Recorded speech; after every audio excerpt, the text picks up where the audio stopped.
성령을 믿사오며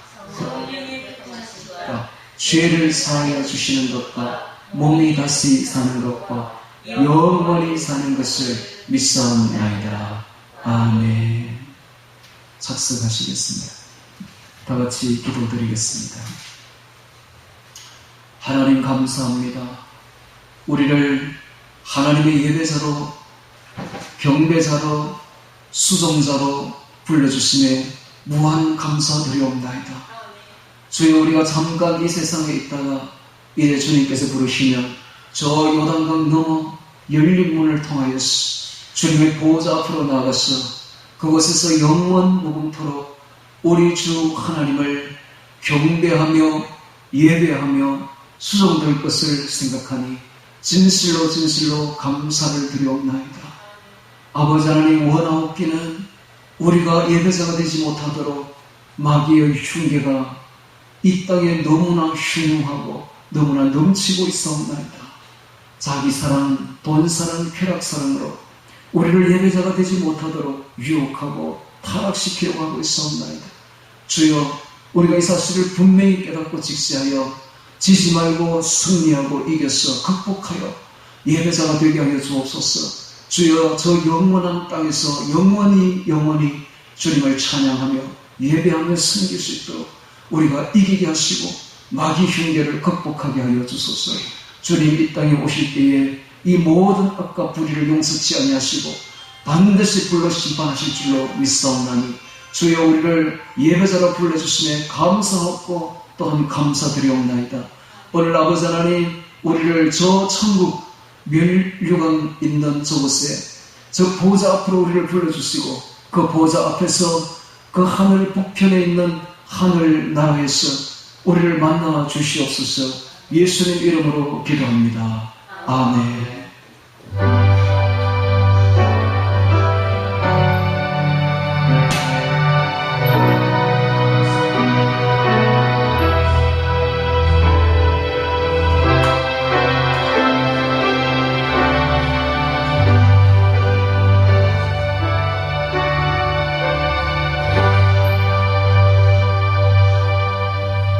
성경 봉독은 요한계시록 4장입니다.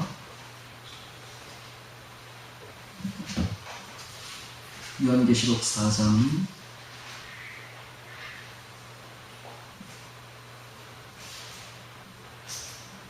보좌라는 제목으로 요한계시록 4장 봉독합니다. 2일 후에 내가 보니 하늘에 열린 문이 있는데 내가 들은 바 처음에 내게 말하던 나팔 소리 같은 그 음성이 가로되 이리로 올라오라. 이후에 마땅히 될 일을 내가 너에게 보이리라 하시더라. 내가 그 성령에 감동하였더니 보라, 하늘에 보좌를 베풀었고 그 보좌 위에 앉으신 이가 있는데 앉으신 이의 모양이 벼국과 홍보석 같고 또 무지개가 있어 보좌에 둘렸는데 그 모양이 녹보석 같더라. 또 보좌에 둘러 24 보좌들이 있고 그 보좌 위에 24 장로들이 흰옷을 입고 머리에 큰 멸관을 쓰고 앉았더라. 보좌로부터 번개와 음성과 내성이 나고 보좌 앞에 7 등불 켠 것이 있으니 이는 하나님의 7 영이라. 보좌 앞에 수정과 같은 유리바다가 있고 보좌 가운데와 보좌 주위에 4 생물이 있는데 앞뒤에 눈이 가득하더라. 그 첫째 생물은 사자 같고 그 둘째 생물은 송아지 같고 그 셋째 생물은 얼굴이 사람 같고 그 넷째 생물은 날아가는 독수리 같은데 4 생물이 각각 6 날개가 있고 그 안과 주위에 눈이 가득하더라. 그들이 밤낮 쉬지 않고 이르기를 거룩하다 거룩하다 거룩하다 주 하나님 곧 전당하신 이여 전에도 계셨고 이제도 계시고 장차 오실 자라 하고 그 생물들이 영광과 존귀와 감사를 보좌에 앉아서 세세토록 사시는 이에게 돌릴 때에 24 장로들이 보좌에 앉으신 이 앞에 엎드려 세세토록 사시는 이에게 경배하고 자기의 면류관을 보좌 앞에 던지며 가로되 우리 주 하나님이여 영광과 존귀와 능력을 받으시는 것이 합당하오니 주께서 만물을 지으신지라 만물이 주의 뜻대로 있었고 또 지으심을 받았나이다 하더라. 아멘. 우리가 다 같이 일어나서 27장 빛나고 높은 보좌와 찬양 드리겠습니다.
기도하겠습니다.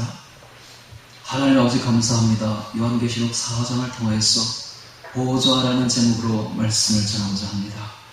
주님, 우리를 저 북두 칠성에 있는 하늘 북편 허공에 있는 열린 하늘문을 통하여서 하늘의 보좌 앞에 이르게 하여 주옵시고 그 보좌 앞에서 우리 주 하나님을 배웁게 하여 주옵소서. 오늘 이 말씀을 통해서 우리를 천상의 보좌 앞으로 데려가 주옵시고 그 보좌에 무슨 일이 있는지를 보게 하여 주옵시며 그 보좌에 가려면 어떻게 되는 것을 이런지를 보게 하여 주시사 이 땅에서부터 저 보좌를 바라보는 예배자들이 되게 하여 주시옵소서. 예수님 이름으로 기도합니다. 아멘. 요한계시록 4장을 통해서 보좌라는 제목으로 말씀을 전하겠습니다. 자, 이제 길고 긴 신약 2000년 시대가 끝났고 교회 시대가 끝났고 이제 드디어 보좌 앞으로 우리가 올라가서 보좌 위에 앉아 계시는 전능하신 우리 주 하나님을 만나볼 차례가 되었습니다. 자, 오늘 이 보좌를 자세히 보고 있으면 하나님이 어떤 분이신가 하는 사실을 우리가 배울 수가 있으며, 또한 우리도 저 하나님을 닮아가야 된다는 사실을 깨달을 수가 있습니다. 또한 우리에게 있어서 가장 큰 복은 바로 우리 피조물들이 받을 수 있는 가장 큰 복은 바로 우리를 창조하신 창조주 하나님을 예배하는 것이라는 사실입니다. 그래서 예배를 통하여서, 경배를 통하여서 모든 영광을 하나님께 돌리고 하나님의 우리가 기쁨이 되며 우리가 하나님을 영화롭게 하는 하나님의 영광이 될 수만 있다면 그것이 바로 창조 목적이라는 사실입니다. 오늘 우리 피조물들이 우리 하나님을 닮아가서 예배자가 되고 경배자가 되고 하나님의 수송자가 되며 섬기는 자가 될 때에 그것이 우리에게 있어서는 가장 큰 목적이요 기쁨이라는 사실을 깨달아야 됩니다. 그래서 우리가 이 땅에 살아갈 때에 어떻게 살아가야 될 것인가, 우리 본문을 같이 보면서 이제 저 하늘나라로 여왕과 같이 한번 올라가 보도록 하겠습니다. 자, 요한계시록 4장 1절 봅니다. 2일 후에라는 말이 계속 되고 있습니다. 2일 후에, 이것은 이 지금 요한계시록 이 예언이 어떤 그 장면이 전환될 때에 2일 후에라고 하는데, 그럼 어떤 일 후에 이런 일이 있다는 사실입니까? 바로 신약 2000년의 교회 시대가 끝난 이후에 이런 뜻이죠. 자, 교회 시대가 이제 곧 막을 내리게 됩니다. 하나님은 인류의 역사를 7000년으로 계획하셨습니다. 7000년으로 계획했는데 이제 구약의 4000년 지나갔죠. 구약의 4000년. 그리고 신약의 2000년. 2000년은 바로 교회 시대입니다. 교회가 바로 2000년 신약 역사의 중심에 서 있습니다.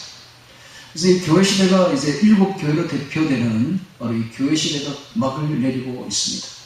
지금은 라오디게아 교회 시대죠. 자, 이 교회 시대가 끝나고 나면 이제 신약 2000년이 종료가 됩니다. 그럼 6000년이 지나가는 것이죠. 지금 시대가 딱 6000년이 종료되는 시점에 우리는 서 있습니다.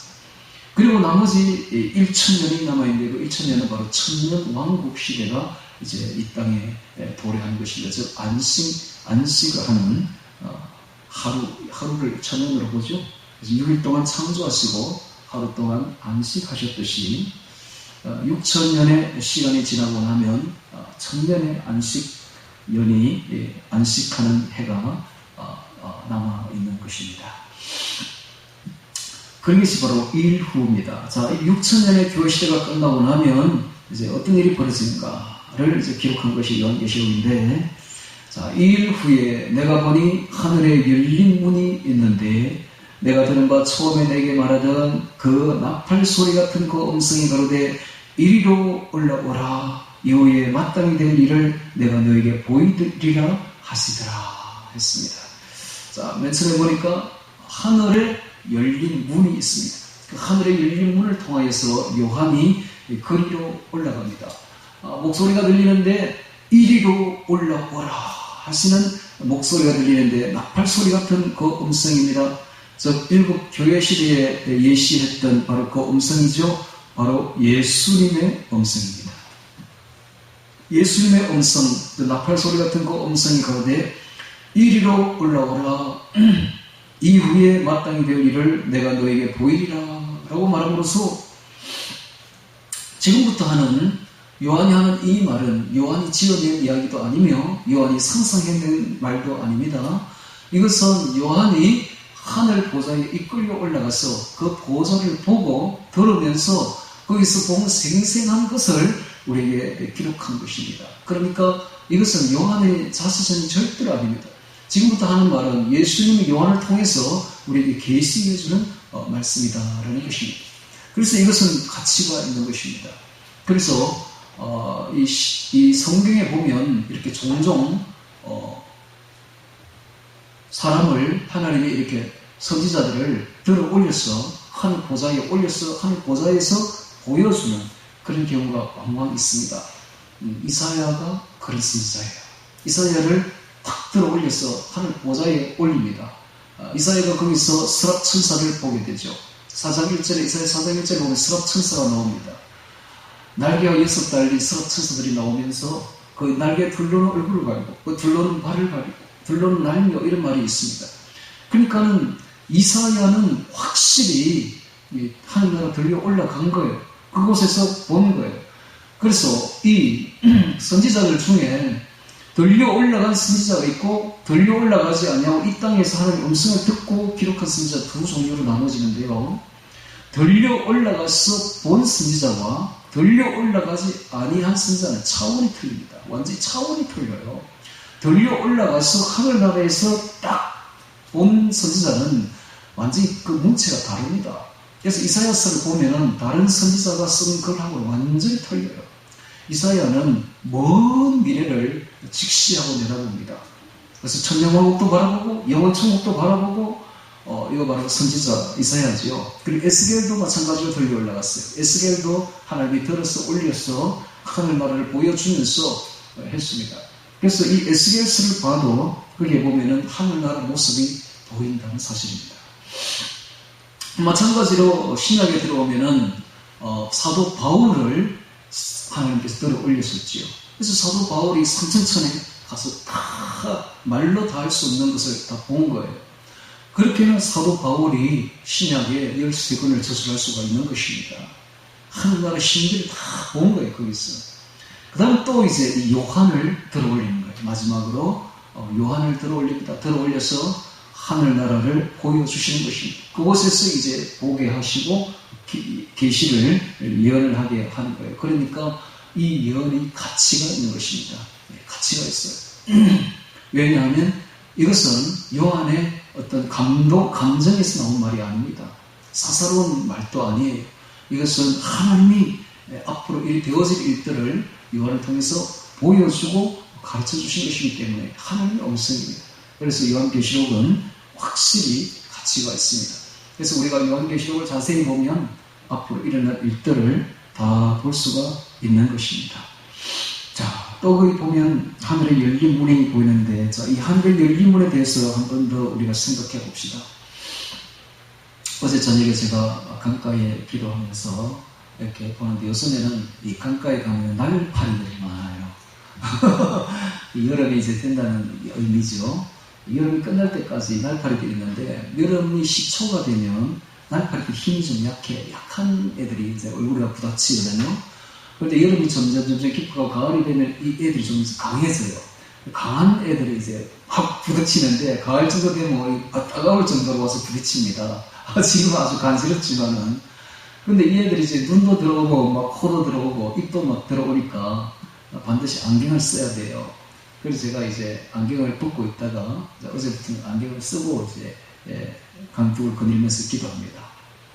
그런데, 제가 처음 봤어요. 안경을 쓰니까 이제 안 보이던 별이 보이는 거야. 제 눈이 건지라서 멀리 있는 건 잘 안 보이죠.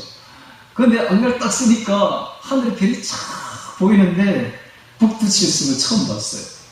그렇게 아름답어요. 근데 안경을 써도 눈이 워낙 나쁘니까 별이 6개밖에 안 보여요. 1개가 안 보여요. 분명히 7개일 텐데 1개 빠졌어.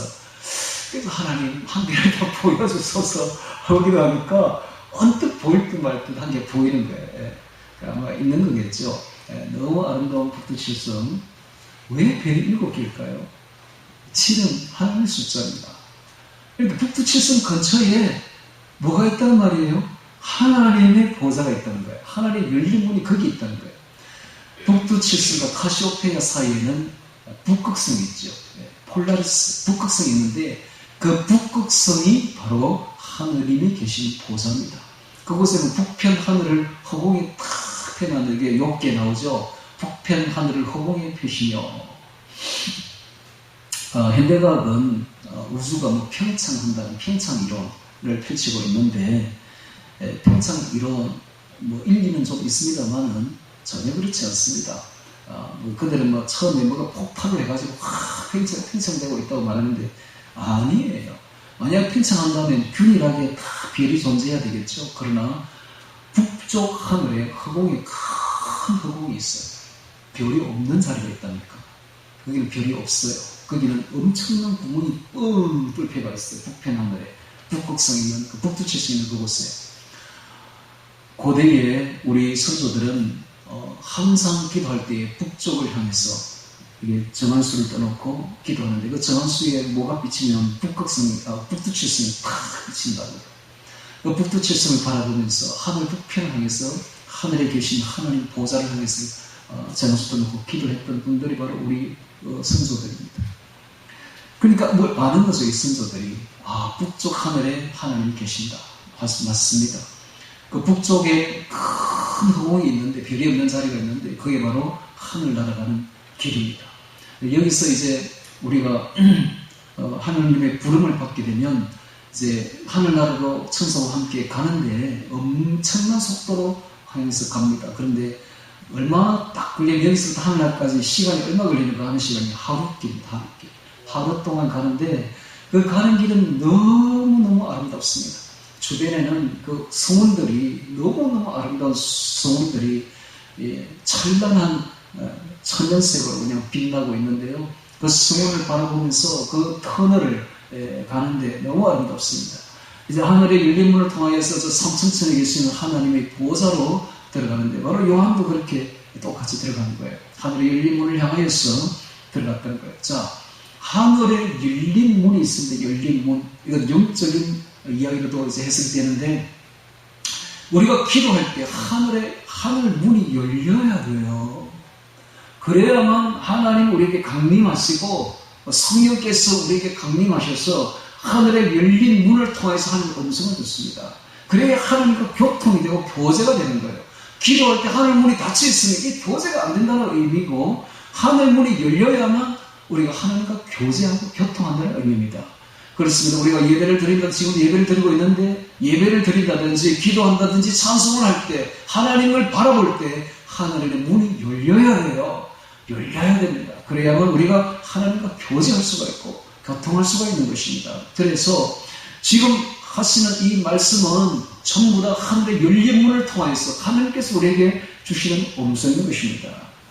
그래서 이 요한계시록을 자세히 보고 있으면 여기에 이제 앞으로 되어질 환란들도 많이 있는데, 이 환란들을 자세히 보면은 하나의 예수님이 지금 오시는 옥동자가 탄생하는 산고를 이야기를 하고 있습니다. 예수님이 이 땅에 재림하실 때 아시려면 어떤 산고가 이 땅에 있다는 것을 지금 이야기를 하고 있는데, 이것은 하나님의 음성인 것입니다. 말씀인 것입니다. 그래 말씀대로 이 땅은 되어지는 것입니다.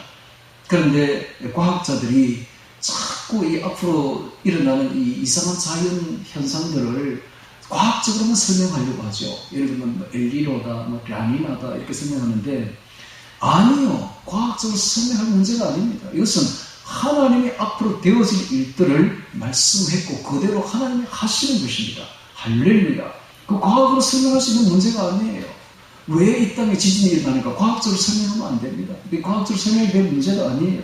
이것은 하나님이 하시는 일입니다. 할렐루야. 우리 그렇게 보는 것이 정확합니다. 왜 이 땅에 태풍이 몰려오고 중국에 저렇게 21개 성이 물에 잠기는가? 하나님이 하신 것입니다. 할렐루야. 그렇게 보아야 됩니다. 그걸 과학적으로 설명할 문제가 아니에요. 과학은 하나님의 말씀 밑으로 내려가야 됩니다. 과학 만능시대, 과학 우성시대에 우리를 살고 있지만은 절대로 과학을 과신하면 안 됩니다. 과학은 하나님의 말씀 밑으로 내려가야 돼요. 하나님이 그렇게 하신 것입니다. 앞으로 되어질 일을 보여주시려고 하나님이 요한을 불러서 말씀하시는 것입니다. 그래서 이후에 마땅히 될 일을 보십시오. 이후에 마땅히 될 일을. 이제 앞으로 많은 산고가 일어날 것이고 많은 환란이 일어날 것인데, 이 모든 것은 앞으로 되어질 일을 하나님이 하시는 것입니다. 할렐루야. 네. 보이리라 하시더라. 2절에 보겠습니다.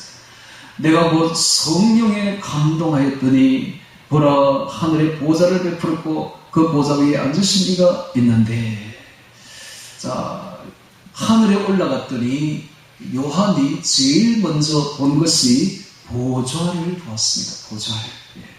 이 하늘 보좌는 신약 성경에 62번 나오고 계시록에만 47번 나옵니다. 그러니까 이 보좌가 너무나 중요하다는 것이죠. 이 보좌를 맨 먼저 봤어요. 하늘나라 올라가서 맨 먼저 본 것이 바로 보좌입니다. 하늘 높이 올라가 있는 보좌를 본 것입니다.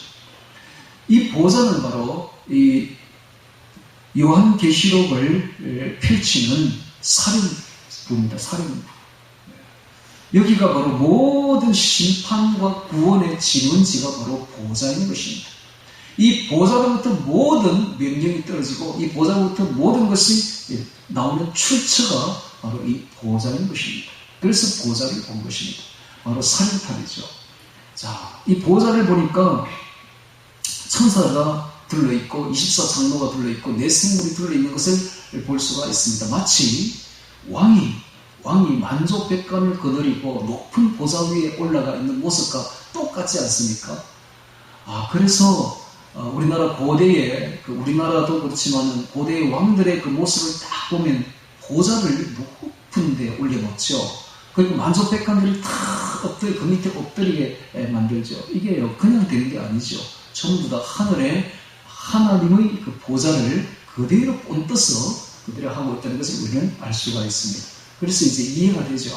왜 왕이 높은 보좌에 앉아있고 만족백관들이 그 아래에서 다 엎드리게 만들었는지 이해가 되죠. 다 하나님의 보좌로부터 나온 것인 것입니다. 자, 봅시다. 또 2절에 내가 성령에 감동하였더니 보라 하늘에 보좌를 베풀었고 그 보좌 위에 앉으신 이가 있는데, 자, 보좌 위에 누군가가 앉아 있습니다.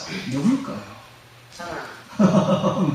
예, 하나님. 네, 정답입니다. 정답. 그 보좌 위에 앉으신 분은 누군가 하면 하나님입니다. 그럼 하나님 중에서, 삼위일체 하나님 중에서 성부 하나님, 성자 하나님, 성령 하나님이 계시는데 그 중에서 누굴까요? 이게 아주 중요한 질문입니다. 예수님이라고 방금 답했는데 정답입니다. 그런데 부분적인 답이죠. 그분은 바로 삼위일체 하나님 세 분 다 여기 앉아 계시는 것입니다. 성부 하나님도, 성자 하나님도, 성령 하나님도 삼위일체 하나님입니다. 거기 앉아 계시는 분은 바로 삼위일체 하나님인데, 성부 하나님은 우리 눈에 잘 안 보입니다. 눈으로 볼 수 있는 분이 아닙니다. 성령 하나님은 영으로 거기 계십니다. 그래서 우리 눈으로 볼 수 있는 하나님의 본체가 되시는 분이 바로 성자 하나님 예수님이시죠. 그래서 예수님이 그 보좌에 딱 앉아 계시는 것입니다. 물론 성부 하나님도 계십니다. 성령 하나님도 당연히 그곳에 계시죠. 그래서 우리가 보좌에 앉으신 분이 누군가, 이분이 바로 성부 하나님이다라고만 해석하면 해석을 부분적으로만 한 것입니다. 그곳에 앉아 계시는 분은 성자 예수님이십니다. 성부 하나님도 그곳에 계시죠. 할렐루야. 그래서 오늘 우리가 불렀던 찬송가 27장이 빛나고 높은 보좌와 그 위에 앉으신 주 예수 얼굴 영광이 빛난다. 이런 찬송 가사가 바로 왜 그런 가사가 적혀있는지를 생각해 봐야 됩니다. 그 보좌에 앉으신 분은 삼위일체 하나님이 앉아 계십니다. 그 중에 본체는 바로 예수님이십니다. 그래서 예수님의 얼굴이 빛나는 거예요. 자, 이걸 잘 해석해야 돼요. 이 보좌에 앉으신 분이 바로 예수님이라고 하는 것을 아는 것이 이 해석의 키가 됩니다. 그걸 예수님을 자꾸 빼버리면 안 되는 거예요. 예수님이 그곳에 다 왕의 왕으로 보좌에 앉아 계시는 것을 알아야 됩니다. 하늘에 보좌를 베풀었고 그 보좌 위에 앉으신 이가 있는데, 자, 하나님의 모습을 봅니다. 앉으신 이의 모양이 배곡과 홍보석 같고 또 무지개가 있어 보좌에 둘렸는데 그 모양이 녹보석 같더라. 하나님은 모양을 어떻게 말씀을 할 수가 없어요. 그래서 이렇게 보석으로 표현하고 있습니다. 왜 보석으로 표현했을까요? 왜 보석으로 표현했을까요? 자, 이것은 우리가 이렇게 상상하면 됩니다. 4월이 되면 죽었던 나무에 실록이 피어나죠. 산에 나무들이 실록으로 연초록으로 피어날 때 그 모습을 햇빛에 반사되는 그 모습을 딱 보면 마치 보석 것 같죠. 그 입에서 자연히 그런 말이 튀어나옵니다. 생명이 그냥 확 운돋는 그 아름다운 광경을 보고 있으면 마치 녹보석 같습니다. 그냥 녹색으로 된 보석들이 그냥 쫙 열린 거, 나무에 열린 것처럼 그렇게 보이죠. 그래서 우리는 입에서 자연히 보석처럼 빛난다 이런 말을 하죠. 그렇게 표현한 거예요. 그래서 그 하나님의 아름다움을 표현할 길이 없어서 녹보석이라고 표현한 거예요. 보석이라고 표현한 겁니다. 보석은 절대로 변하지 않습니다. 보석은 어떤 물질보다 강하고 단단하며 보석은 변하지 않습니다. 그래서 영원하신 그 모습, 변하지 않는 모습, 그러나 너무 아름다운 그 모습을 표현하기 힘들어서 보석에다 비유를 하고 있을 뿐인 것입니다. 하나님은 녹보석 같다. 녹보석은 이런 녹색이죠. 녹색은 생명을 뜻합니다. 그래서 하나님의 생명이 넘치는 분이다. 생명의 권한이다. 생명이 바로 거기에 있다. 생명의 원천이다. 이걸 표현하기 위해서 녹보석이다 라고 표현한 거예요. 여러분, 아름다움이란 무엇일까요? 제가 고등학교 때 고등학교 2학년, 3학년 동안 공부는 안 하고 맨날 철학만 했어요. 개똥 철학만 했는데, 그래서 제 이름이 별명이 도라이인데, 도라이. 아가 좀 돌았다, 작아가지고. 근데 이걸 제가 가치 중에, 한 그 제목 중에 하나가 아름다움이라는 글을, 제목을 놓고 또 글을 많이 쓰기도 했었어요. 그래서 그 아름다움이 뭘까? 라고 생각하면서 그걸 이제 귤러에 몇 바늘을 쓰는데, 지금 제가 이야기를 하면 아름다움이 뭔가 하면 한마디로 표현하면 생명력이 넘치는 것. 이게 바로 아름다움입니다. 네. 그럼 반대로 추한 게 뭔가? 생명력이 사라진 것. 이게 바로 추한 거예요. 여러분 시체를 보면 추하죠. 보기 싫죠. 왜? 생명력이 사라졌으니까. 일전에 우리 큰형이 우리 아버지 그 사진을 저에게 주더라고요. 며칠 전에. 줄 때 제가 이랬어요. 그런 사진 말고, 늙은 사진 말고, 젊었을 때, 40, 50대 좀 생명력이 넘치는 아버지 사진 없냐고. 내가 봤거든, 어릴 때. 너무 젊고, 생명력이 있는, 제가 늘 본 거는 늙은 아버지 얼굴만 봤는데, 사진을 보니까 굉장히 잘생기고, 생명력이 넘치는 40대, 50대 얼굴이 탁 찍힌 거예요. 그 사진 좀 없냐고. 제가 그렇게 요구를 했는데, 여러분, 이 아름다움이라는 딴 게 아니라 생명력이 넘치는 겁니다. 건강한 거예요. 할렐루야. 건강하고 생명력이 넘치는 거예요. 뚱뚱한 거하고 건강은 또 별개의 차이입니다. 살이 찐 거하고 건강은, 살이 찔수록 건강이 안 좋습니다. 그래서 살이 찔수록 이 생명력이 사라지는 거예요. 살이 없어야 돼요. 그래야 넘치는 생명력이 그 속에 있는 겁니다. 운동을 많이 하면 살찔 여유가 없는 것이죠. 자, 이렇게 생명력이 넘칠 때 아름다워지는 것입니다.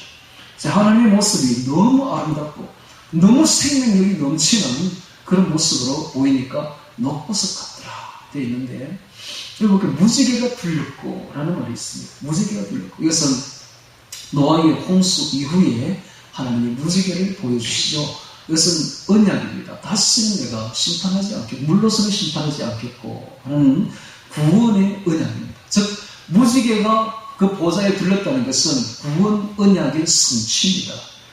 이 7년 대환란은 7년 심판을 통해서 불의와 악을 심판하시고 거짓을 심판하시고 이제 예배자들을 구원하시는 구원의 성취가 이루어지는 것입니다. 그래서 심판과 구원은 별개의 문제가 아니라 동전의 양면과 같은 것입니다. 악을 심판하는 것은 곧 선한 사람들을 구원하는 것으로 이어지는 것입니다. 즉 심판이 있어야만 구원이 성취되는 거예요. 심판이 없는 구원은 있을 수가 없습니다. 그래서 무지개가 둘렸다는 것은 7년 대환란 대심판을 통하여서 이 대전쟁을 통하여서 악을 불러서 소멸시키고 심판하시고 그리고 선한 성도들을 구원시킨다는 그 대구원이 약속이 바로 무지개로 표현되고 있습니다. 하나님은 구원 언약의 신실하신 분입니다. 한 번 하신 말씀을 반드시 성취시키시는 분이십니다. 그것이 바로 무지개로 표현되고 있습니다. 자, 그 다음에 또 보니까 벽옥이 나오고 있습니다. 벽옥, 푸를 벽자입니다. 이 벽옥으로 앞으로 천성을 짓습니다. 새 예루살렘 성은 그 주재료가 벽옥입니다. 벽옥이 그냥 불투명한 벽옥이 아니고 우리가 아는 벽옥이 아니에요.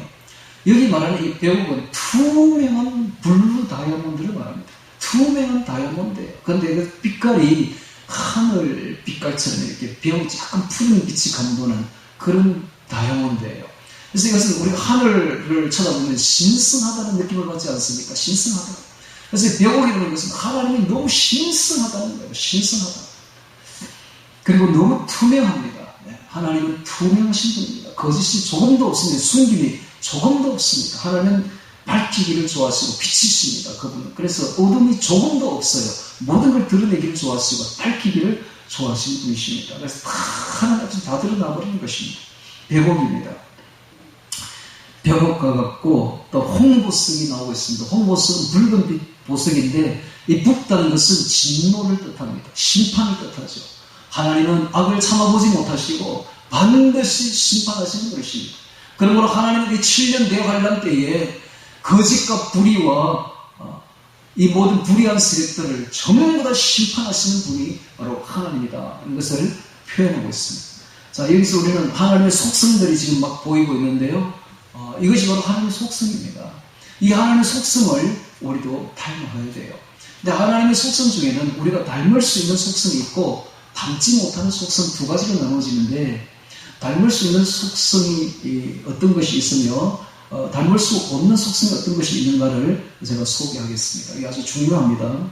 자, 하나님의 속성, 지금 신론을 이제 공부하게 되는데요. 잠시 이 신론 가지고 신학교 가면 벌써 한 학기를 공부하는데 지금 잠시 한 몇 분 사이에 신론을 다 이야기를 하겠습니다. 어렵게 설명할 필요가 없어요. 성경에 다 있으니까. 성경 창세기 1장 1절에 보면 하나님은 어떤 분으로 나타나는가? 엘로힘으로 나타납니다. 하나님이 나오죠. 하나님이 천지를 창조하십니다. 이 하나님이 이 엘로힘으로 나오는데 하나님들이 이런 뜻입니다. 엘은 하나님이고 힘은 복수입니다. 그래서 하나님들이 천지를 창조하십니다. 이런 뜻입니다. 그래서 하나님들이 엘로힘 나오는데 하나님들은 바로 성부, 성자, 성령, 삼위일체 하나님이죠.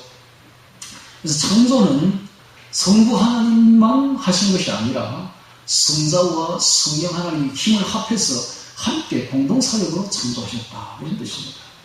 자, 엘로힘이 나온 게 첫 번째, 이것은 바로 창조주 하나님, 삼위일체 하나님이라는 뜻입니다. 창조주 하나님, 삼위일체 하나님. 이것은 우리가 닮을 수 없는 거예요. 이거는 닮을 수 없는 속성입니다. 그래서 이걸 전문 용어로 비공유적 속성이다. 좀 말이 어렵죠. 신학 들어가면 좀 어렵습니다. 비공유적, 우리가 닮을 수 없는데 쉽게 말하면 우리가 닮을 수 없는 하나님만의 독특한 속성이다. 이런 뜻입니다.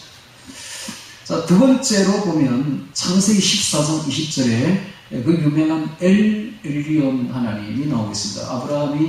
아브라함이 누굽니까? 14장에 전쟁에서 승리하고 오니까 그 예루살렘에 있던 그분이 멜기세덱. 좋습니다. 제가 요새 이제 기억력이 좀 깜빡깜빡해요. 멜기세덱이 나오니까 그 멜기세덱이 먼저 엘리온 하나님, 지극히 높으신 하나님이 하면서 이렇게 소개를 합니다. 하나님을 소개합니다. 그러자 아브라함이 거기서 그걸 딱 배워요. 하나님의 속성을 배워. 그리고는 자기도 나중에 그 소돔 왕에게 엘리온 하나님, 지극히 높으신 하나님이라고 말을 하는 걸 볼 수가 있습니다. 그래서 이 지극히 높으신 하나님이 바로 엘리온인데, 자, 이 엘리온 하나님의 속성이 바로 거룩과 선입니다. 거룩과 선. 거룩과 선. 이것이 바로 하나님의 속성이에요. 이 거룩은 불의를 심판하시고 악을 심판하시며 부패를 불러서 심판하시는 분이십니다. 그래서 공의로우신 하나님, 오의로우신 하나님, 진리의 하나님이십니다. 이게 바로 공의로우신 하나님 속에 다 들어갑니다. 그럼 이거는 우리가 배울 수 있는, 닮을 수 있는 속성이에요. 그래서 이 엘리온 하나님을 우리가 닮아가야 됩니다. 그래서 우리도 거룩해져야 돼요. 그래서 우리도 불의와 악을 용납하면 안 됩니다. 자, 이 땅에는 마귀가 이 예배자들을 하늘나라로 올라가서 예배 드리지 못하게 하려고 예배자들을 타락시키려고 합니다. 이게 마귀의 목적입니다. 마귀는 모든 수단 방법을 동원해서 어떻게 하든지 예배자가 되지 못하게 하려고 하는 거예요. 그것이 세 가지로 나타나는데 우리의 욕심을 이용합니다. 자기 사랑, 돈사랑, 쾌락사랑. 이 세 가지 가지고, 이 세 가지 무기를 가지고 어떻게 하든지 우리를 하여금 타락시키려고 해요. 여러분, 예배자가 돈을 사랑하면 어떻게 됩니까? 타락하죠. 타락해서 더 이상 예배자가 되지 못합니다. 예배자가 자기를 사랑하면, 자기를 높이고 자기 내신을 가면 어떻게 됩니까? 타락하죠. 더 이상 예배자가 되지 못합니다. 예배자는 나중에 보면 스랍천사를 보면은 둘로는 얼굴을 가리고 날개 둘로는 발을 가리고 둘로는 난다고 되어 있습니다. 이게 뭡니까? 겸손입니다. 자기를 지극히 낮추는 거예요. 지극히 낮추고 오직 하나님만 높이는 것이 바로 예배자의 모습이죠. 근데 자기가 하나님이 되어버리고 자기가 높임을 받으면 어떻게 됩니까? 근데 마귀는 그렇게 하는 거예요. 그렇게 자꾸 그렇게 자기를 사랑하고 자기를 높이려고 우리를 타락시킨다 이 말입니다. 그 다음 쾌락사랑이죠. 여러분, 쾌락사랑과 하나님 사랑은 완전히 반대의 위치에 있습니다. 쾌락사랑하게 되면 하나님은 사랑은 없는 거예요. 더 이상 하나님을 사랑하는 마음은 영성은 없어져 버린 거예요. 완전히 육적인 사랑이 되어버리는 것입니다. 그래서 이 세 가지 무기로 가지고 마귀는 오늘도 부단히 끊임없이 우리를 타락시키려고 합니다. 이 예배자들이 예배자가 되지 못하게 하려고, 하늘나라 가지 못하게 하려고, 하늘나라 가서 하나님을 경배하는 자로, 하나님을 섬기는 자로 가지 못하게 하려고 타락시키려고 하고 있다는 사실을 알아야 됩니다. 그래서 그들은 속성이 불의합니다. 부패합니다. 거짓입니다. 욕심 많습니다. 이런 자들이 바로 불의한 자들인데 하나님은 이것을 절대로 용납하지 않습니다. 반드시 심판하시는 분이 하나님이십니다. 하나님은 7년 대환란 때에 불러서 남김없이 이 불의한 세력들을, 이 마귀들을 심판할 것입니다. 예배자들을 못살게 굴고 예배자들을 타락시키고 했던 이 세력들을 완전히 심판하는데 그것이 바로 7년 대환란이다 이런 뜻입니다. 자, 그래서 참 우리가 하나님의 예배자로 서는 것이 얼마나 중요한가를 다시 한번 깨달아야 됩니다. 저 하늘나라는 누가 가는가? 저 하늘나라는 예배자만 갑니다. 하늘나라는 뭐하는 곳인가? 예배하는 곳입니다. 이 땅에서부터 하나님을 예배하고 하나님을 섬기는 사람들이 하늘나라로 올라가는 것이지 하나님과 관계없는 사람은 절대로 천국에 갈 수가 없습니다. 천국은 이 땅에서부터 하나님을 예배하고 하나님을 섬기는 사람들만 가는 곳인 것입니다. 그 다음에 이제 이 거룩의 속성이 있는데 하나님은 정반대의 속성이 있습니다. 바로 사랑의 속성이 있습니다. 바로 선한 속성이 있죠. 하나님은 선하신 분입니다. 하나님은 선하신 분의 안에는 어떤 게 포함되는가? 사랑이 포함됩니다.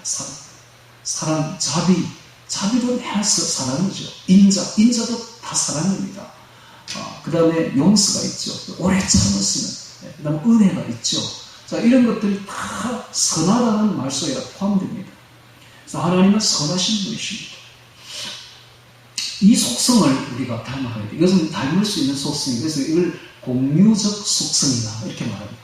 다른 건 다 비공유적 속성이 우리가 닮을 수 없는 건데 이것만큼은 즉 거룩과 선 이것은 우리가 닮을 수 있는 속성입니다. 그래서 공유적 속성이다 이렇게 말을 하죠. 자, 우리가 하나님을 닮아가야 돼요. 자, 그러면 이런 것을 한번 생각해 볼 수가 있죠. 하나님께서 맨 처음 아담을 만들었을 때, 첫 사람을 만들었을 때에 하나님께서 골고루 아담을 빚으시고 사람을 만드시고 그 코에 하나님이 생기를 불어넣습니다. 하나님이 영이시기 때문에 그 속에 영을 불어넣은 것이죠. 영혼을 불어넣은 것이죠. 그러니까 이제 생기를 받은 그 사람이 이제 살아 일어나게 되는데 그 생기를 불어넣을 때 단순히 영만 불어넣은 것이 아니라 하나님의 속성까지 불어넣은 거예요. 방금 말했던 이 거룩과 선의 속성을 불어넣은 거예요. 그래서 첫사람 아담은 어떤 사람이고 거룩한 사람입니다. 그 다음에 사랑이 충만한 선한 사람이에요. 그래서 이것이 하나님의 속성이기 때문에 그렇습니다. 그래서 성악설과 성선설이 있는데 어느 것이 옳으냐 하고만 지금도 논쟁이 있고 있는데 첫 사람은 타락하기 전에는 확실히 하나님의 속성을 받은 선한 사람입니다. 그래서 우리가 그 뒤에 마귀의 속성을 받아가지고 악한 사람이 되었는데 성악설이 되었는데 그래서 어렸을 날 때부터 생각하는 것이 악함이라 라고 말할 정도가 되어버렸는데 실제는 그렇지 않습니다. 우리 본래에 타락하기 전에 우리 사람의 속성은 선한 속성이, 하나님 속성이 다 내재되어 있는 거예요. 우리 속에. 그래서 그걸 회복해야 됩니다. 그래서 오늘 우리는 하나님의 선한 속성과 그 다음에 거룩의 속성, 이 두 개는 완전히 배치됩니다. 반대입니다. 그래서 공의와 사랑이라고 표현하기도 하죠. 공의와 사랑. 근데 이 사랑과 선은 반드시 공의 위에 있어야만 됩니다. 공의가 없는 사랑은 있을 수가 없습니다. 반드시 공의 위에 사랑이 있는 것이죠. 하나님은 사랑이시지만은 거룩하신 분이십니다. 그래서 오늘 우리가 거룩해야만 되는 것입니다. 자, 그 다음 세 번째로 하나님은 어떤 분인가? 창세기 16장에 보면 하갈이 나오죠. 하갈이 하나님을 만납니다. 그 하갈이 표현하기를 하나님을 어떻게 표현합니까? 감찰하시는 하나님이다 라고 표현합니다. 엘로이입니다. 엘로이는 감찰하시는 하나님. 즉 감찰하시는 하나님은 어떤 하나님입니까? 무소부재하신 하나님, 안 계시는 곳이 없는 하나님, 그리고 전지하신 하나님, 어떤 것도 다 감찰하고 보고 계시는, 다 알고 계시는 하나님, 전지하신 하나님. 이것은 우리가 담을 수 없는 속성입니다. 무소부재, 전지, 이것이 바로 엘로이, 감찰하신 하나님. 네 번째 하나님의 이름은 창세기 17장 1절에 아브라함에게 하나님이 나타나서 나는 전능하신 하나님이라 라고 말합니다. 전능하신 하나님 뜻이 바로 엘샤다이입니다. 엘샤다이. 그래서 전능하신 하나님이십니다. 하나님의 속성은 전지하시고 전능하십니다. 그 다음 다섯 번째, 출애굽기 3장 13절에 모세에게 하나님이 나타나서 하나님의 이름이 무엇입니까? 물으니까 나는 여호와 하나님이다 라고 말하면서 여호와라는 뜻은 스스로 존재하시는, 영원히 스스로 존재하시는 하나님이라는 뜻입니다. 그래서 영원히 존재하시는 하나님은 홀로 영원히 존재하시는 하나님이라는 뜻입니다. 그래서 아무도 하나님 이전에는 없었고, 그리고 영원히 존재하기 때문에 독립성입니다. 그래서 독립성과 자존성입니다. 독립자존성, 이것이 바로 하나님이죠. 그렇기 때문에 하나님은 단순하고 독립이 되기 때문에, 홀로 있기 때문에 단순하고 통일성이 있습니다. 그래서 하나님의 하신 말씀은 창세기부터 계시록까지 단순하고 통일성이 있어요. 창세기 하신 말씀은 번복하지 않습니다. 계시록까지 그대로 통일성이 있습니다. 단순하십니다. 자, 그 다음에 여섯 번째 하나님은 모세가 하나님을 이렇게 부르죠. 주라고 말하죠. 나의 주, 우리 주 아도나입니다. 아도나이. 주 4장 10절에 출애굽기 있는데요. 주는 바로 만물을 주관하는 주인이다, 소유주다, 이런 뜻입니다. 만물 주관하시는 하나님이라는 뜻이죠. 그 다음 마지막 일곱 번째로 이사야서 40장 28절에 영원하신 하나님이라는 말이 나옵니다. 영원하신 하나님, 엘올람, 영원 무궁하신 하나님, 그 다음에 무한하시고 불변하시며 그리고 불멸하시는 하나님. 이런 것이 바로 하나님의 속성이고, 이거 신론이죠. 하나님의 속성인데, 이 중에 다 우리가 닮을 수 없는 것들이지만 딱 엘리온 하나님, 지극히 높으신 하나님, 여기 보면 거룩하신 하나님, 그리고 선하신 하나님, 이 부분은 우리가 닮을 수 있는 공유적 속성을 가진 분입니다. 그러므로 우리가 하나님을 닮아가야 돼요. 자, 오늘 우리가 하나님의 모습을 보면서 우리도 하나님을 닮아서 거룩해야 되며, 그리고 선해야 됩니다. 자, 예배는 바로 이 거룩이 바탕이 되어야 돼요. 거룩이 바탕이 되지 않으면 예배를 드릴 수가 없습니다. 거룩이 바탕이 될 때 예배를 드릴 수가 있습니다. 우리 예배자들은 반드시 거룩해야 되며, 그리고 선해야 되는 것입니다. 자, 4절에 보겠습니다. 이번에 4절에 또 보좌 위에 둘러 24보좌들이 있고 그 보좌들 위에 24장로들이 흰옷을 입고 머리에 금멜류관을 쓰고 앉았더라. 자, 보좌 주변에 24보좌가 또 있습니다. 그리고 그 보좌 위에는 24장로들이 금멜류관을 쓰고 흰옷을 입고 앉아 있습니다. 우리가 3장 마지막 절에 보면은 이런 말이 있죠. 이기는 그에게는, 극복하는 그에게는 내가 내 보좌에 함께 앉게 하여 주기를, 내가 이기고 하나님 보좌에 함께 앉은 것과 같이 하리라 라고 약속했죠. 그 약속이 그대로 이루어지고 있는 것을 볼 수가 있습니다. 그렇습니다. 하나님은 절대로 빈말하지 않습니다. 약속하신 말씀은 반드시 성취시키시는 하나님이심을 우리가 볼 수 있는데, 자, 여기 24보좌가 나오고 있는데 이 24보좌에 앉은 분들이 24장로들이 앉아 있습니다. 도대체 이들이 누구냐는 것입니다. 이들이 누구냐? 그래서 해석이 구구합니다. 어떤 사람들은 천사다, 뭐 하는 사람도 있고, 근데 천사는 절대로 안 돼요. 왜? 보좌에 앉아 있으니까. 보좌는 왕이라는 존재입니다. 왕적 존재입니다. 천사는 수종자들입니다. 그가 왕이 될 수 없는 거예요. 그럼 멜류관을 또 가지고 있습니다. 이 멜류관도 왕적인 존재라는 거예요. 로얄 패밀리, 왕적 존재라는 사실입니다. 그래서 천사는 수종자이기 때문에 절대로 멜류관을 쓸 수가 없어요. 그럼 멜류관을 받고 보좌에 앉아있는 분은 사람입니다. 성도들이죠. 제사장들입니다. 제사장들. 금멜류관을 받고 있습니다. 이들이 바로 제사장들을 말합니다. 그럼 이 제사장들이, 다윗이 보면 제사장들을 반열을 나눌 때 24반차로 나누는 것을 볼 수가 있습니다. 제사장들이라는 것을 표현하고 있죠.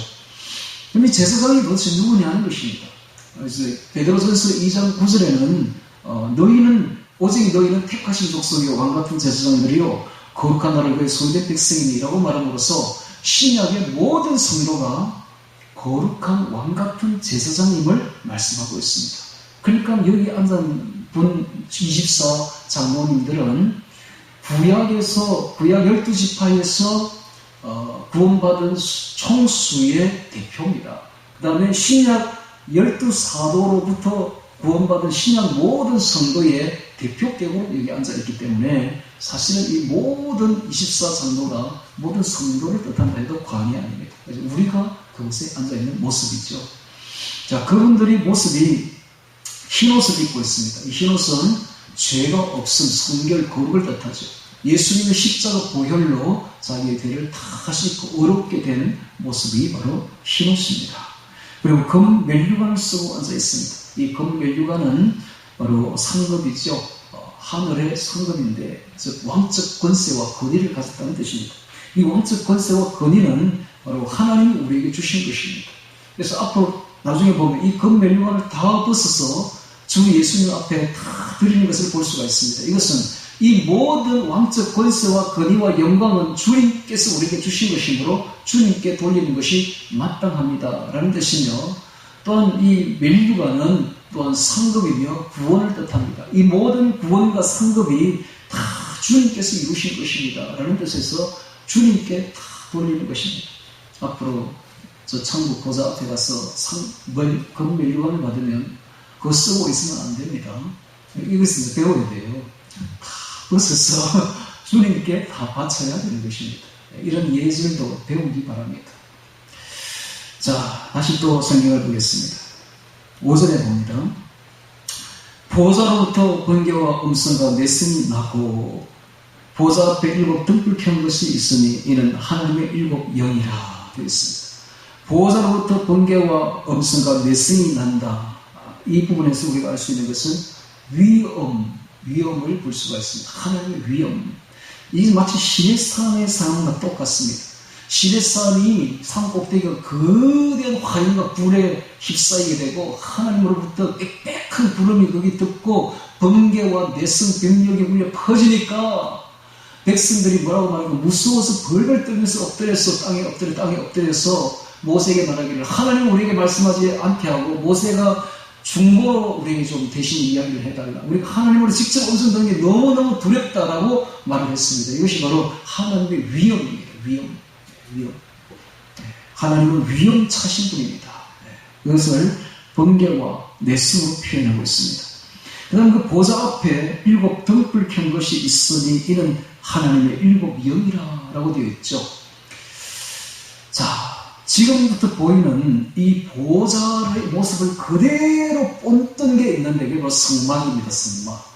모세가 성막을 세울 때 하늘에 하나님의 보좌를 뽐떠서 그대로 세운 거예요. 그래서 이 성막에 들어가면은 맨 처음에 뭐가 있냐면 번제단이 딱 있습니다. 번제단. 번제단은 예수님의 십자가를 상징합니다. 나중에 보면 이 보좌에 어린 양이 보입니다. 일찍 죽임을 당한 것 같더라. 이런 뜻이 적혀 있는데요.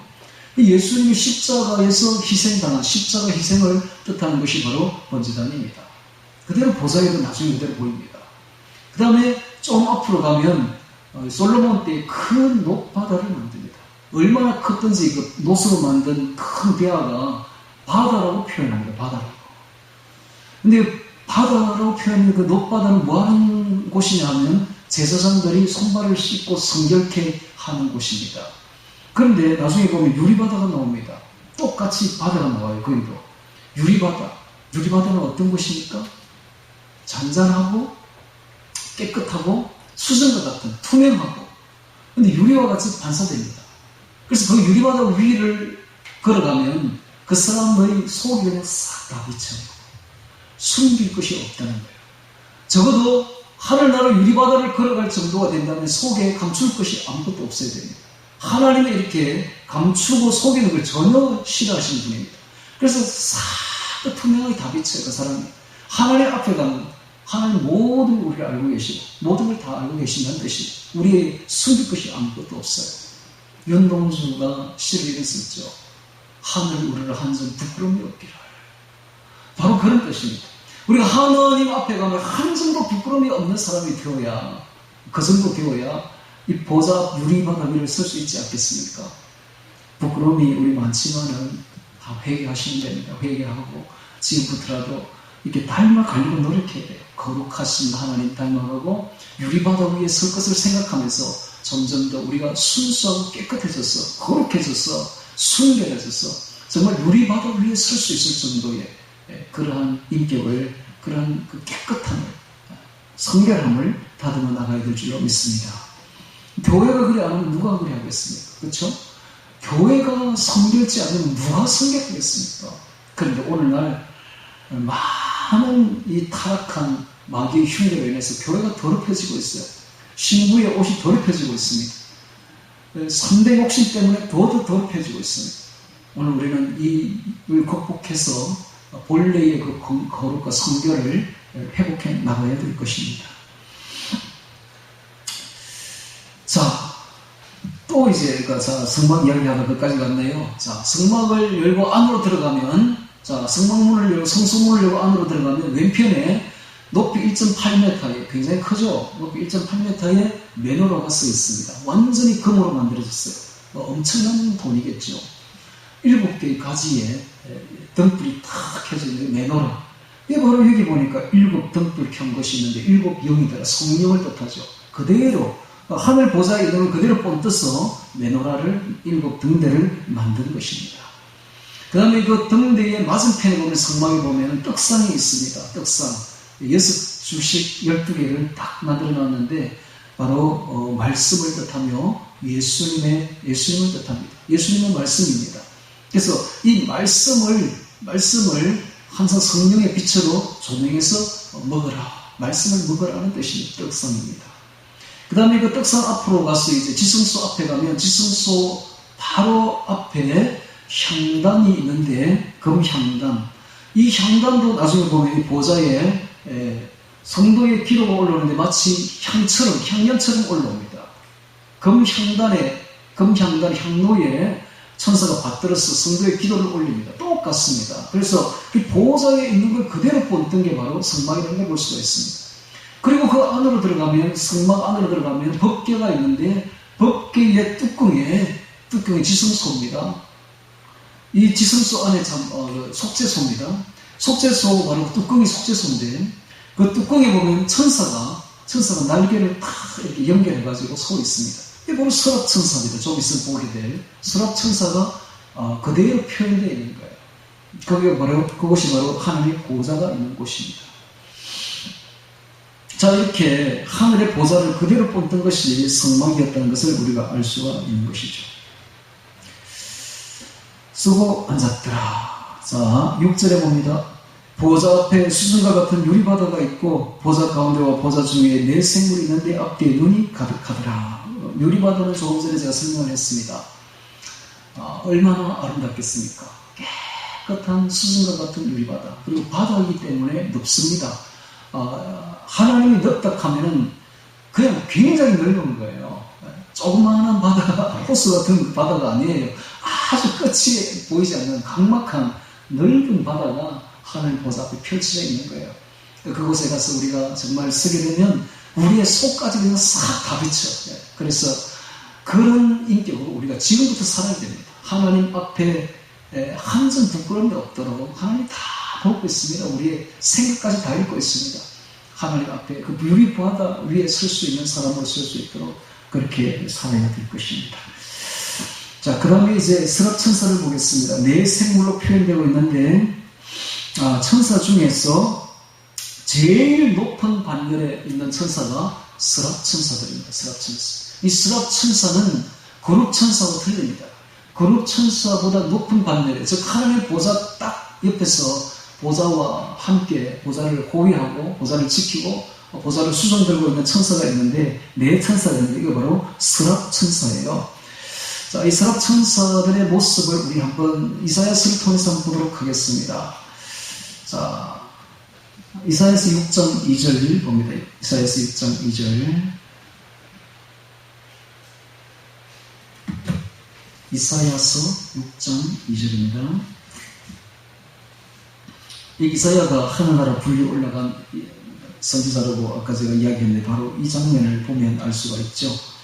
우시야 왕이 죽던 해에 내가 먼저 주께서 높이 들린 보좌에 앉으셨는데 그 옷자락은 성전에 가득하였고, 옷자락이 성전에 가득하였다. 거룩하다는 뜻입니다. 옷이 짧으면 거룩한 반대로 가요. 옷이 길면 거룩한 거예요. 제사장이 발에 끌리는 옷을 입는 것, 거룩하다는 뜻이거든요. 성전에 가득하였고, 2절에 보니까 스랍들은 모셨었는데 각기 6날개가 있어 그 둘로는 얼굴을 가리고 그 둘로는 그 발을 가리고 그 둘로는 날며 서로 청하에 가로되 거룩하다 거룩하다 거룩하다 만군의 여호와의 그 영광이 온 땅에 충만하도다. 이 거룩하다를 3번 하죠. 그것은 성부, 성자, 성령 하나님께 드리는 찬송입니다. 그래서 거룩, 거룩, 거룩 3번 하는 것입니다. 자, 여기 보면은 이 스랍 천사들이 그 둘로는 날개가 6개가 있는데 그 둘로는 얼굴을 가려요. 둘로는 발을 가려요. 이게 뭡니까? 예배에 쓰이는 모습입니다. 예배자는 이렇게 겸손하고 자신을 가리고 겸손하고 겸손하라는 뜻에서 겸손한 모습을 그대로 보이고 있죠. 이것이 바로 예배자의 모습이다라는 것입니다. 그 다음에 이제 둘로는 날고 있습니다. 즉 둘로는 수종을 드는데 아주 신속하게 날면서 하나님의 명령을 받들고 있는 모습을 보여주고 있습니다. 이것이 바로 스랍 천사의 모습인데, 자, 여기 보니까 똑같은 모습이 보이고 있습니다. 네 생물이 있는데 앞뒤에 눈이 가득하다. 눈이 앞에도 있고 뒤에도 가득해요. 자, 눈이 가득하다라는 뜻에서 우리가 알 수 있는 것은 이게 뭐 괴물인가? 라고 생각될지 모르지만 그런 뜻이 아니라 여기에는 큰 뜻이 있습니다. 이 눈이 가득하다는 것은 언제나 보좌를 바라본다라는 뜻입니다. 언제나 보좌를 바라본다. 이게 모든 피조물의 창조 목적입니다. 모든 피조물들은 언제나 눈을 어디로 바라봐야 된다? 보좌를 바라봐야 된다. 하나님을 바라봐야 된다. 우리의 눈은 언제나 주시해야 된다. 주목해야 된다. 하나님을 주목해야 되고 하나님을 바라봐야 된다. 이게 바로 스랍 천사가 딱 보여주는 거예요. 이거 배워야 돼요. 우리가 영적인 눈이 감겼다는 것은 보좌를 보지 못한다는 거예요. 하나님을 보지 못하고 세상만 바라보고 있다는 것을 뜻합니다. 그래서 우리는 눈을 떠서 피조물의 목적이 무엇인가? 주의 보좌를 바라보는 것, 주님을 바라보는 것. 이것이 바로 피조물의 목적이다, 창조 목적이다 라는 뜻입니다.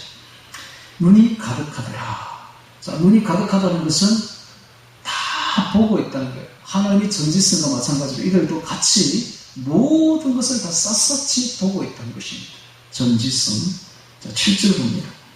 그 첫째 생물은 사자 같고, 둘째 생물은 송아지 같고, 셋째 생물은 얼굴이 사람 같고, 넷째 생물은 날아가는 독수리 같은데, 자, 생물이 나오고 있는데 스랍 천사를 표현합니다. 그래서 모든 생물의 대표를 이야기합니다.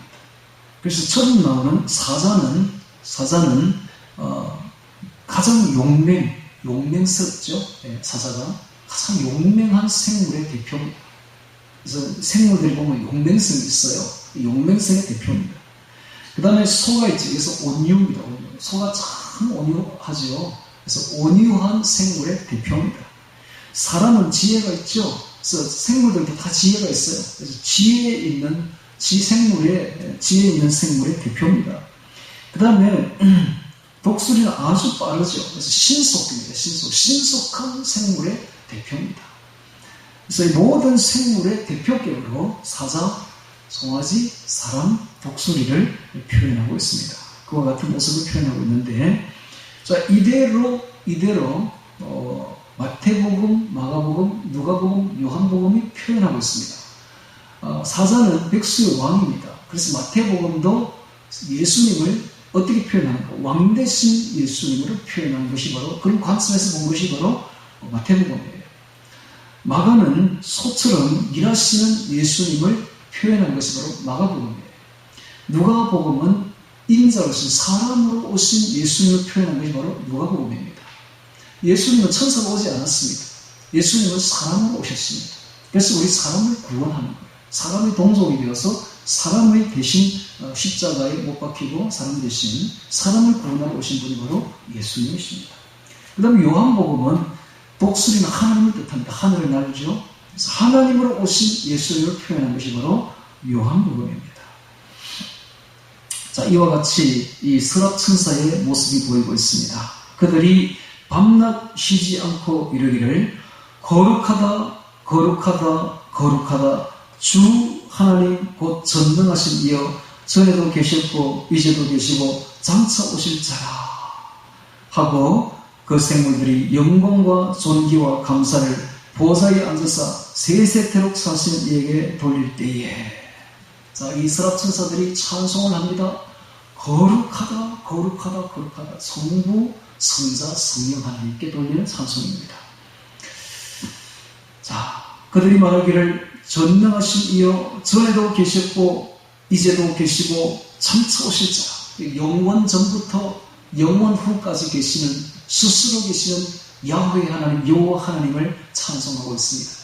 그러니까는 영원하신, 영원 불변하시고 영원 불멸하시는 이 하나님을 찬송하시는데, 이 영원히 사시는 하나님을 우리가 섬기게 되면 우리도 영원히 살게 되는 것입니다. 할렐루야. 그렇습니다.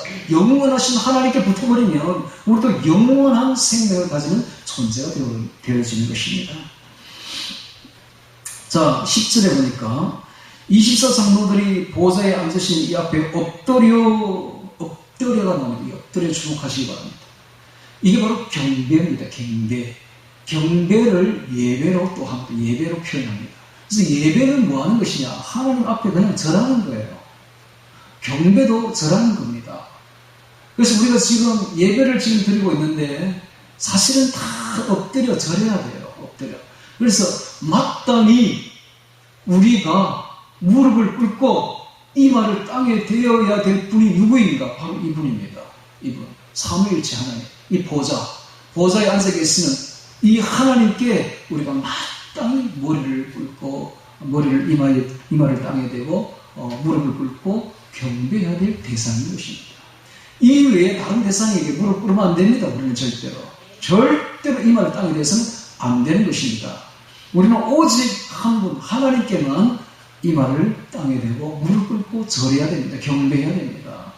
그래서 이 경배한다라는 이 말이 그대로 찬송, 기도로 이어집니다. 그 정신이, 찬송과 기도의 정신이 바로 경배입니다. 예배입니다. 그래서 우리가 찬송을 부른다는 것은, 기도한다는 것은 곧 하나님께 경배한다라는 뜻입니다. 경배한다. 사도 요한은 얼마나 절을 많이 했든지 하나님 앞에 그 이마가 아주 딱딱했었다고 하죠. 우리도 그런 말 깊이 들었어. 우리도 남 안 보일 때는 성전에 왔었든지 어디든지 딱딱한 곳에 그냥 이마 대고 예배하시기 바랍니다. 우리가 진짜 이마 될 분이 이분입니다. 이분 외에 누구에게 그 아꼈다가 무릎 꿇으며 이마 되겠습니까? 오직 한 분밖에 없는 거예요. 엎드려 엎드려 세세토록 사시는 이에게 영원히 사시는 분이십니다. 하나님은 세세토록 사시는 이에게 경배하고 자기의 면류관을 보호자 앞에 던지며 가로되 자 면류관을 벗어서 주님께 드립니다. 이게 바로 신앙 고백이죠. 신앙 고백. 우리의 이 모든 것이 주님께서 하신 것입니다. 우리를 이 자리에 오게까지 하신 분도 하나님의 은혜입니다. 주님의 은혜입니다 하면서 모든 영광을 주님께 다 돌리고 모든 공로를 모든 것을 주님께 다 돌리는 모습이 바로 곧 자신의 면류관을 벗어서 주님께 드리는 모습인 것입니다. 던짐에 가로되 우리 주 하나님의 주가 나오죠. 아도나이 주는 바로 주인, 소유주라는 뜻입니다. 주인이고 소유주입니다. 그렇습니다. 예수님은 하나님은 우리의 주인이요 우리의 소유주입니다. 할렐루야. 우리 주 하나님이요 영광과 존귀와 능력을 받으시는 것이 합당하오니 주께서 만물을 지으신지라 만물이 주의 뜻대로 있었고 또 지음을 받았나이다 하더라 하고 모든 영광과 존귀를 창조주 하나님께 예수님께 전능하신 삼위일체 하나님께 돌리고 있습니다. 자, 오늘 우리는 성경을 통해서 하늘의 보좌 앞에까지 갔습니다. 북두칠성에 있는 하늘의 북평 하늘의 열린 문을 통해서 하루길을 지나서 성문을 지나서 하늘의 열린 문을 가보니까 맨 처음 볼 수 있는 게 하늘의 보좌를 우리는 봤습니다. 그 보좌 위에 앉으신 분이 바로 삼위일체 하나님이 앉아있는 모습을 보았고 우리는 그 하나님의 속성까지 다 보았습니다. 우리 역시 예배자가 되고 경배자가 되려면 그 하나님의 속성 중에 엘리온 하나님, 지극히 높으신 하나님, 즉 거룩하신 하나님, 선하신 하나님의 그 모습을 우리도 닮아가야 된다는 사실입니다. 그 유리바다 위에 우리가 서게 될 텐데 유리바다 위에 설 수 있는 사람은 속이 환히 다 비치는 사람, 정말 성결한 사람, 거룩한 사람만이 그 앞에 설 수 있다는 사실입니다. 우리가 매일매일 우리의 옷을 빨아서 흰 옷을 입어야 될 것이며 거룩하고 성결하게 신부의 옷을 갖추고 입어야 됩니다. 이 마지막 때는 마귀가 신부의 옷을 더럽히려고 하고 있습니다. 이 마지막 때에 마귀는 예배자를 타락시켜서 자기 사랑, 돈 사랑, 쾌락 사랑으로 타락시켜서 예배자가 되지 못하게 하려고 그의 모든 목표가 바로 거기에 있습니다. 그러면 우리는 그 마귀의 꾀임에 속지 마시고 유혹에 속지 마시고 지금부터 자기 사랑, 돈 사랑, 쾌락 사랑 다 내려놓고 오직 전능하신 하나님, 성결하신 거룩하신 하나님만 바라보며 예배자로 서가기를 주의 이름으로 축원합니다. 오늘 말씀 기억하며 다 같이 기도드리겠습니다.